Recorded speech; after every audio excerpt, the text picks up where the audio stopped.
आज या गोष्टीची खंत वाटते की आज 1 वर्ष उलटून गेलं. आमची जी अपेक्षा होती ती लवकरात लवकर न्यायाची होती आणि आज देखील आम्ही त्या न्यायाच्या अपेक्षेत आहोत. फक्त सरकारला माझी एवढीच विनंती आहे की तुम्ही लवकरात लवकर माझ्या वडिलांना न्याय मिळवून द्या.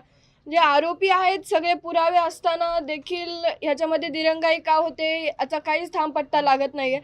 पण माझी आज सरकारला विनंती आहे की तुम्ही लवकरात लवकर माझ्या वडिलांना न्याय मिळवून द्या.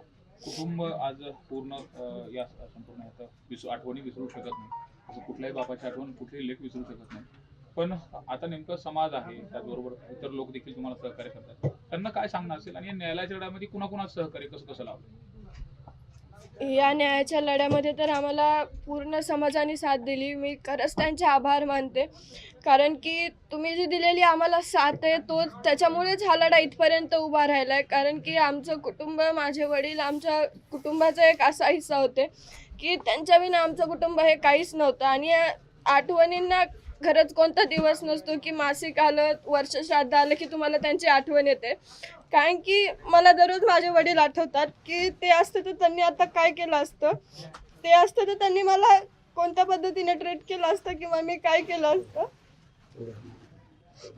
पण आज माझी सरकारला खरंच एक विनंती आहे, सगळे पुरावे देखील असताना तुम्ही का दिरंगाई करताय? माझ्या वडिलांना लवकरात लवकर न्याय मिळवून द्या. दीदी, आपल्या वडिलांचं स्वप्न होतं की आपण एक डॉक्टर व्हावं. आज त्या डॉक्टर शिक्षणाचं तुमचं पहिलं वर्ष आहे.